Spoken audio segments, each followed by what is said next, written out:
Morning student, science class 8 chapter 9 session second. First session में अपने लैंगिक जनन में किस प्रकार से नर जनन तंत्र और मादा जनन तंत्र के बारे में अपन डायग्रामेटिक रूप से देखा था और अपने निषेचन की प्रक्रिया के साथ में किस प्रकार से भ्रूण का विकास होता है और किस प्रकार से वयस्क शिशु का जन्म होता है। आज के सेशन में अपन अलैंगिक जनन को देखेंगे। उससे पहले अपन देख रहे हैं आईवीएफ टेक्निक। आजकल आपने काफी सुना होगा आईवीएफ होता क्या एक्चुअल में, इन विट्रो फर्टिलाइजेशन, जिसको अपन परख नली शिशु भी कहते हैं। इसमें क्या होता है, जिस किसी माता के अंड वाहिनी जो होती है वो अवरुद्ध हो जाती है, इस कारण से जो नर युग्मक होता है शुक्राणु वो अंडाणु तक नहीं पहुंच पाता है और निषेचन की प्रक्रिया नहीं होने से वो माता शिशु को जन्म नहीं दे सकती या मां नहीं बन सकती। इसके लिए एक तकनीक विकसित की गई है जिसको परख नली शिशु कहा जाता है या इन विट्रो फर्टिलाइजेशन कहा जाता है।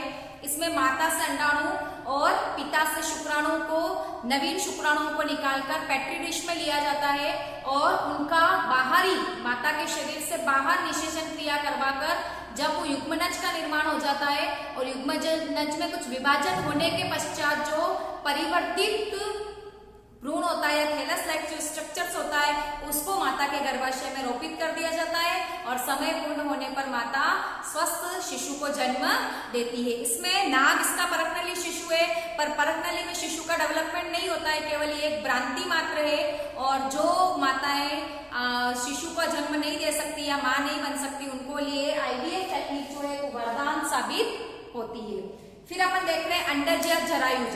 ऐसे अंडज किसको कहते हैं, ऐसे जीव जो शिशु को जन्म नहीं देकर अंडे देते हैं, ऐसे जीवों को अंडज कहा जाता है। और जो शिशु को ही जन्म देते हैं उसको क्या कहा जाता है, जरायुज कहा जाता है। अंडज के एग्जाम्पल देखते हैं अपन, मुर्गी, सांप, कबूतर। और जरायुज में मानव, गाय, बकरी। हमको पता है कि हम गाय बकरी के अंडे एकत्रित नहीं कर सकते क्योंकि वो अपने समान शिशु को जन्म देते हैं। अब अपन शुरू कर रहे हैं हमारा अलैंगिक जनन। उससे पहले अपन पढ़ते हैं कायांतरण। कायांतरण का मतलब होता है काया का अंतरण होना या डेवलपमेंट होना बॉडी का, क्या कहलाता है, कायांतरण। ये कायांतरण कुछ विशिष्ट परिस्थितियों में और शरीर में कुछ परिवर्तन होने के कारण क्या होता है, जो लार्वा स्टेज होती है, जो लार्वे स्टेज होती है, वो किसमें बदलती है, वयस्क में बदलती है। कुछ विशेष परिस्थितियों व परिवर्तनों के साथ लार्वा का वयस्क में रूपांतरण होना आपकी क्या कहलाता है, कायांतरण कहलाता है। अपने 7th में देखा था जब अपन ने रेशम कीट का जीवन चक्र पढ़ा था, वहां पे आपने देखा था किस प्रकार से अंडा जो है वो इल्ली या कैटरपिलर में चेंज होता है, फिर वो प्यूपा बनता है और प्यूपा से फिर आपका वयस्क रेशम कीट बनता है। उसी प्रकार यहाँ पर अंडा, फिर टेडपोल, मेंढक का लार्वा क्या कहलाता है, टेडपोल। वहां पर अपन ने रेशम के लार्वे को कैटरपिलर कहा था और बाद में वयस्क मेंढक बनता है। हम देख रहे हैं डायग्राम में, आप देख रहे हैं मेंढक अंडे देता है और जब मादा मेंढक अंडे देती है और अंडाणु देती है और नर मेंढक जो है वो शुक्राणु को जल में छोड़ता है, दोनों के बीच में फ्यूजन होता है और अंडे का निर्माण होता है। फिर आपसे अंडे से परिवर्तन होता है कोशिकाओं में विभाजन के द्वारा और आपके क्या बनता है, टेडपोल बनता है। This tadpole stage. ये ऐसा टेडपोल निर्माण के पश्चात धीरे धीरे उसकी शरीर में कायांतरण होता है और आपकी क्या बनता है, वयस्क मेंढक बनता है।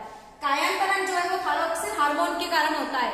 अगर जिस पानी में टेडपोल है और उसमें अगर थायरोक्सिन हार्मोन, आयोडीन की मात्रा कम है, थायरोक्सिन हार्मोन जो है वो आयोडीन के कारण निर्मित होता है, इसलिए हमें भी आयोडीन युक्त नमक खाना चाहिए ताकि हमारी थायराइड ग्रंथि जो है वो एक्टिव रहे और थायरोक्सिन को रिलीज करे, जिससे हम थायराइड रोग से सुरक्षित रह सके। तो अगर जिस जल में आयोडीन की कमी है और थायरोक्सिन हार्मोन रिलीज नहीं हो रहा है तो ये टेडपोल जीवन भर टेडपोल ही बना रहता है, कभी भी वयस्क मेंढक में परिवर्तित नहीं होता है। तो हमने देखा किस प्रकार से कायांतरण, क्वेश्चन आता है कि कायांतरण के लिए कौन सा खनिज लवण आवश्यक है, तो हम वहां पे क्या लिखेंगे, आयोडीन।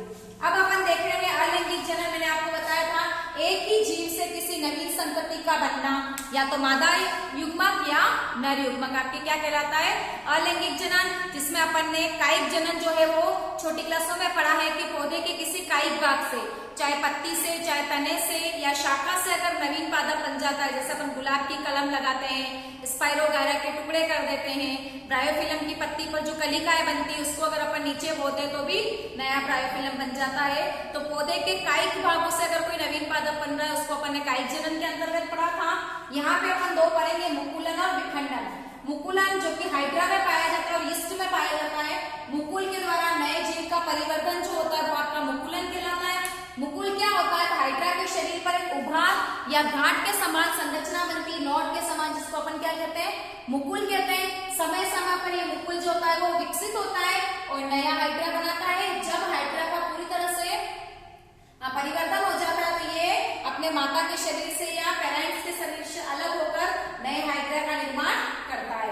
हमने देखा किस प्रकार से मुकुल द्वारा डेवलपमेंट हुआ और नई हाइड्रा। उसी प्रकार अपने यीस्ट का भी स्ट्रक्चर देखा था। यीस्ट में भी छोटी छोटी गोलिकाएं बनती है और ये शरीर से अलग होकर आपके नए यीस्ट का निर्माण करती है। सेकेंड है विखंडन, जिसमें शरीर दो या दो से अधिक भागों में विखंडित होकर हर टूटने वाला भाग अगर नया जीव बनाता है तो वो आपकी क्या कहलाता है? विखंडन कहलाता है। इसमें अपन द्विविखंडन पढ़ रहे हैं क्योंकि इसमें दो खंडों में विभक्तिकरण हो रहा है। जैसे कि अमीबा, ये आपका मात्र अमीबा है।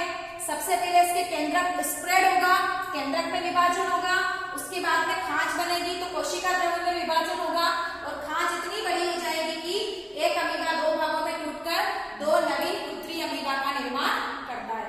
इसी प्रकार बहुखंडन जो कि आपके प्लाज्मोडियम में पाया जाता है, ये आपका मलेरिया का कारक है और मादा एनाफिलिस मच्छर जब इस प्लाज्मोडियम को अपनी ग्रंथि से हमारे शरीर में छोड़ती है तो हमको मलेरिया होता है। तो मलेरिया होता किससे है? प्लाज्मोडियम से।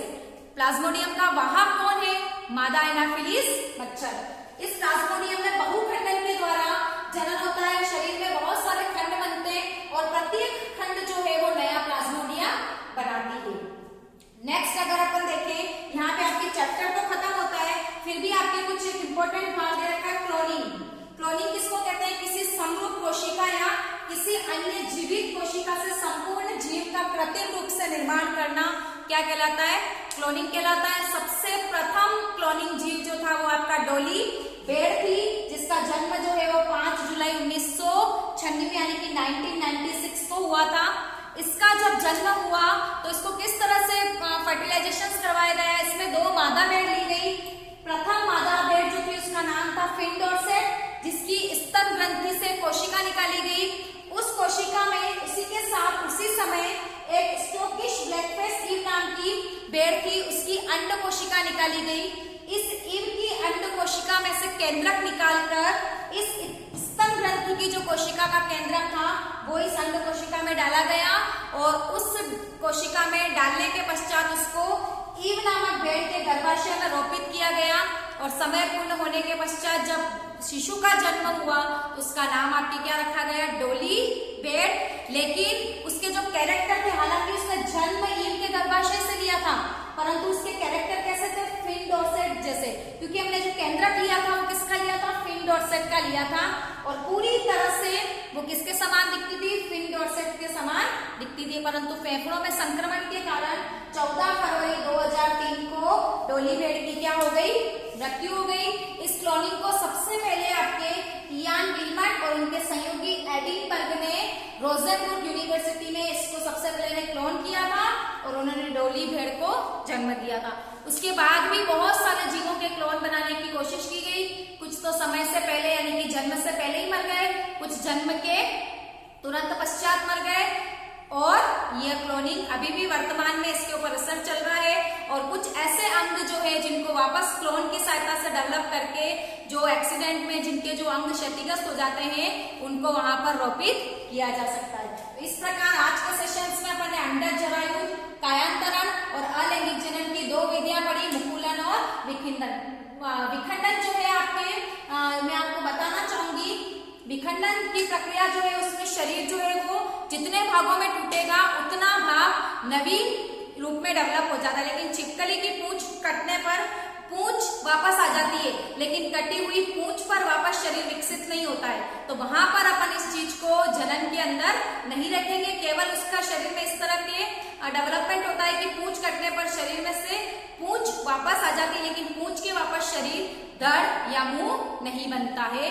तो हमने आज के सेशंस में ये पढ़ा, हमारा चैप्टर यहीं पर खत्म होता है। इस चैप्टर में से आपके क्लोनिंग के ऊपर भी एक क्वेश्चन बनता है और हम पढ़ेंगे कि कब जन्म हुआ, किन दो किसकी स्तन ग्रंथि की कोशिका को लिया गया, किसकी अंड कोशिका को लिया गया और कब इसकी मृत्यु हुई, डोली की मृत्यु किस कारण से हुई, ऐसे क्वेश्चंस आपके बनते हैं। तो इस पार्ट को भी हमें अच्छे से पढ़ना है। हमारा चैप्टर यहीं पर खत्म होता है। नेक्स्ट सेशन में हम नए चैप्टर के साथ फिर से मिलेंगे। Thank you.